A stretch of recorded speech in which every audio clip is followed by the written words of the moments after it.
네, 이런 가운데 미국 대선이 이제 한 달이 앞으로 다가왔습니다. 지난 1차 TV 토론에선 민주당 힐러리 클린턴 후보가 압승을 거뒀다는 평가가 나오고 있는 가운데 일주일 앞으로 다가온 2차 TV 토론에선 두 후보 간 설전이 더 치열해질 전망인데요. 김준영 한동대 국제정치학과 교수와 함께 관련 내용 짚어보겠습니다. 어서 오세요. 네, 안녕하십니까. 네, 1차 TV 토론을 힐러리 클린턴이 더 잘했다는 평가가 많았는데요. 네네. 실제 판세에서 좀 영향을 미쳤는지 지지율 변화가 좀 나타나고 있는 겁니까? 예, 확실히 거의 모든 언론들이 지금 트럼프의 그 패배로 지금 얘기를 하고 있고요. 네. 클린턴이 이제 이겼다고 얘기를 하는데 이게 이제 문제는 근데 클린턴에게는 그동안에 이제 그 9월 11일 그 참석했다가 추모에 참석했다 건강 문제가 벌어진 것을 이제 좀 전세를 역전했는 측면이 있는데 이게 네네. 과연 그러면 확실하게 지지율 차이로 표 차이로 이제 나타나느냐 문제는 조금 다르게 나타나고 있습니다. 왜냐하면 이게 보통은 패턴이요. 그 한 2, 3% 정도 오른다고 얘기를 합니다. 그 얘기하고 나서 그다음에 그것이 다시 조금씩 가면서 희박해지는 효과 이게 통계적으로는 그렇습니다. 네. 네.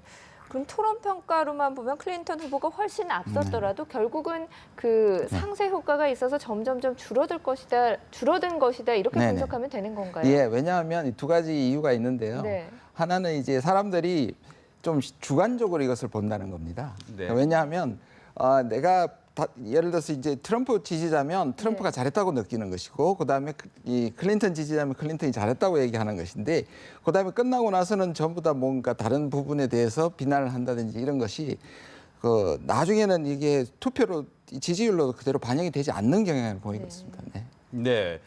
자, 그러니까 그 TV 토론의 평가만큼 그 정도 큰 지지율 변화는 없었다 이렇게 좀 봐야 된다는 그런 말씀이셨고요. 맞습니다. 네. 이런 가운데 힐러리 클린턴의 선거 자금 모금이 트럼프의 뭐 2배 육박하다는 보도가 네네. 나오고 있더라고요. 이 클린턴이 오히려 어부지를 얻었다 뭐 이런 평가도 있던데요. 근데 사실은 이번 선거는 굉장히 독특한데요. 네. 왜냐하면 공화당이 지금은 백인 중하층 노동자들이 트럼프의 주 지지층이지만요. 전통적인 공화당은 우리 알다시피 기업가라든지 부자들이지 않습니까? 그래서 사실상 4년 전에 개인의 기부금을 규제하는 법이 위헌이라고 오히려 공화당 쪽에서 네네. 이 문제를 제기해가지고 사실상 제안을 철폐를 했는데 네네. 근데 클린턴이 이것을 오히려 그때는 민주당이 반대를 했습니다. 왜냐하면 이것은 공화당에게 유리한 판결이다 이렇게 얘기했는데 지금은 반대로 클린턴은 오히려 부자들하고 또 유력 인사들하고 연결이 많이 되고요. 트럼프는 오히려 소액 기부를 하다 보니까 지금은 전세가 역전돼서 지금 말씀하신 것처럼 네네. 오히려 클린턴이 어부지리를 얻고 있는 그러니까요. 예, 네. 그렇습니다. 네. 판세는 여전히 박빙이라고 하지만 TV 토론도 그렇고 선거 자금 모금도 그렇고 네네. 도널드 트럼프가 여러모로 좀 속이 타들어갈 것 같습니다. 네네. 그 분풀이라도 하듯이 SNS에 폭풍 게시글을 올렸다고 하는데 네. 이게 선거에 어느 정도나 도움이 될까요? 영향을 미칠까요? 아시다시피 전부 다 아시겠지만 이 트윗하고 지금 이런 식의 어떤 선거 운동을 해온 것이 트럼프의 지금까지 선거 운동의 방식이었고요. 그러다 보니까 또 이제 1차 그 토론에서 졌다고 생각하니까 뭔가 이렇게 울분이 확실히 차 있는 것 같고요. 네. 저는 두 가지 다 봐야 될 것 같습니다. 이런 부분에서 결국 지지자들은 결집시킬 수 있겠지만 평소에 있던 부동층의 마음을 얻을 수 있느냐 여기에 대한 효과가 좀 문제가 되겠지만요. 또 이걸 무시할 수 없는 게 뭐냐면 이런 표현은 좀 이상합니다만은 1차 토론도 지고 막말도 함에도 끊임없이 되살아나는 일종의 좀비같이 되살아나는 이 트럼프를 볼 때는 반드시 무시하고만 지나갈 수는 없다고 생각합니다. 그런데 그 트윗에 올린 글들이 생산적인 얘기가 아니라 대부분이 비방이었는데요. 네. 그렇다면 부정적 영향도 크지 않을까요? 그렇죠. 근데 지금 역대급 비호감이고요. 또 역대급 네거티브 선거 전략이라고 얘기를 하는데 저는 이런 효과가 좀 있는 것 같아요. 트럼프는 끊임없이 막말하다 보니까 다른 사람은 한 번만 하면 낙마할 정도의 막말을 해왔지 않습니까? 네. 그러다 보니까 자기 스스로 뭔가 면역이 좀 생긴 것 같아요. 그러니까 웬만큼 클린턴이 실수하는 것보다 트럼프가 실수해도 네. 이게 표로 잘 전환이 되지 않는 그런 이상한 패턴이 나타난다고 볼 수 있는 것이죠. 네.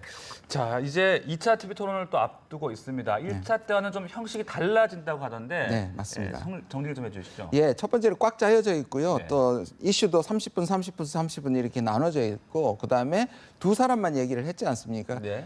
첫 번째 보셔서 아시겠지만 청중에게 반응도 못하게 했습니다. 그죠?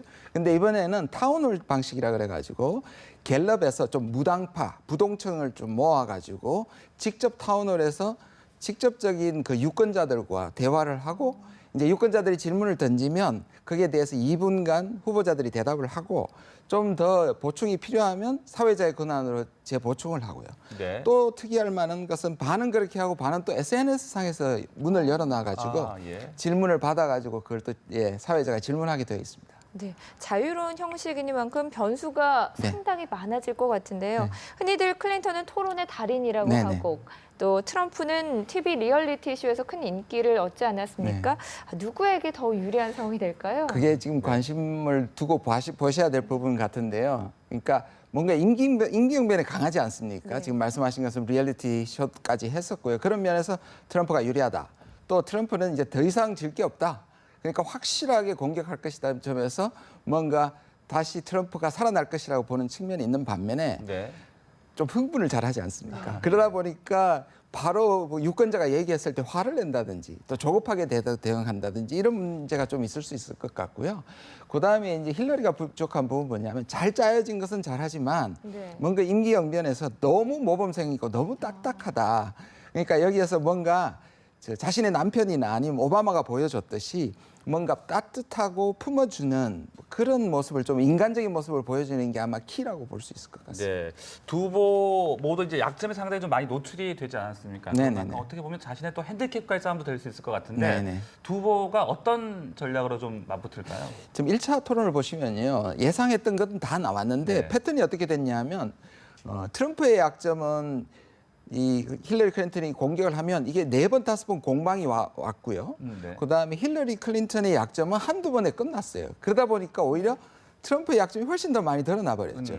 그래서 제가 보기에는 이번에 그때 못했던 트럼프가 이번에 클린턴에게 벵가지라든지 또는 이메일 스캔들이라든지 네네. 건강 문제라든지 심지어 남편의 성추문 얘기까지 아마 무차별 공격을 할 거라고 저는 생각이 듭니다. 그렇군요.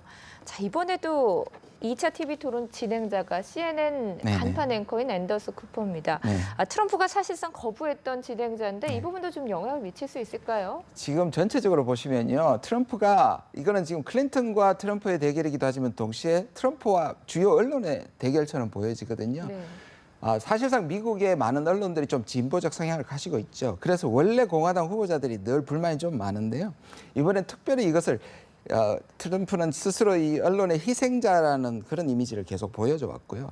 또 하나는 사실 레스터 홀트 같은 경우에 또 논란이 있었지 않습니까? 네. 미리 논란을 던지면서 이 기싸움을 하는 겁니다. 해서 실제로 토론에 갔을 때 나한테 불리하게 진행하지 말라고 지금 논란을 의도적으로 만드는 측면도 네. 있습니다. 그렇군요. 자, 그런가 하면 이제 부통령 후보 TV 토론도 이제 네네. 곧 열리게 됩니다. 팀 케인과 마이크 펜스인데 네. 두 인물도 좀 소개를 해주시죠. 네, 사실상 많은 사람들이 굉장히 무난한 선택을 했다고 얘기를 하죠. 그래서 10월 4일날 이제 부통령 그것을 하게 되는데요. 네. 아시다시피 마이크 펜스는 인디애나폴리스 주지사고요. 그다음에 한 6선 정도 하원을 그전엔 6선 정도 하원을 지낸 분이고요. 그다음에 실제로 라디오 쇼도 했었습니다. 그러니까 굉장히 언변이 좋고 달변가입니다. 그다음에 이제 팀 케이는 이제 그 버지니아 주지사를 했고요. 그다음에 지금은 이제 상원 의원인데요. 이분 역시 이제 백인을 대표하는 네. 그리고 한 번도 선거에 진 적이 없는 분입니다. 그러다 보니까 거기에 대해서 이제 뭔가 외연을 확장하는 것이 있는데 또 약점은 뭐냐 하면 네. 이분은 좀 중도적인 인물입니다. 그러다 보니까 과거에 샌더스의 지지자들을 설득하기엔 좀 부족하다 이렇게 나오고 있습니다. 네. 그렇다면 TV 토론에서 두 부통령 후보의 스타일은 어떻게 될 것으로 전망을 하시나요? 예, 마이크 펜스는 티파티, 그래서 굉장히 강경한 보수고요. 그다음에 이 팀 케이는 좀 중도적인, 진보적이지만 좀 진보 중에는 중도적인데요. 근데 두 사람의 공통점이 뭐냐 하면 싸움닭은 아니에요.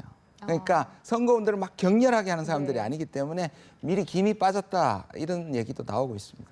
네. 그리고 이 조기 투표 이야기들도 있던데요. 10명 중 4명이 조기 투표를 할 것이다. 지금 이런 분석이 나오고 있는데 이 조기 투표가 어떤 선거 결과에 영향을 미칠 수 있는 겁니까? 이제 일종의 이제 예시점이 되는 거죠. 우리나라도 보면은 이제 요즘 예비 투표를 많이 하는 경향이 네. 있지 않습니까? 근데 이제 미국 같은 경우에는 주로 이런 예비 투표를 하는 쪽이 주로 민주당 지지자들입니다. 그러니까 전체적으로도 좀 진보적인 경향을 가지고 있는 민주당이 선거율에 올라가면 조금 더 유리하다고 얘기를 하고요. 특히 이제 조기에 참여하는 것이 네. 민주당 사람들이 많다고 얘기합니다. 이게 네. 4년 전에 비해서 지금 한 5% 정도 올라서 40% 지금 정도까지 갈 거라고 예상을 하고 있는데 네네. 그렇게 될 경우에는 확실하게 클린턴에게 이제 유리하던 거라고 볼 수 있는 거죠.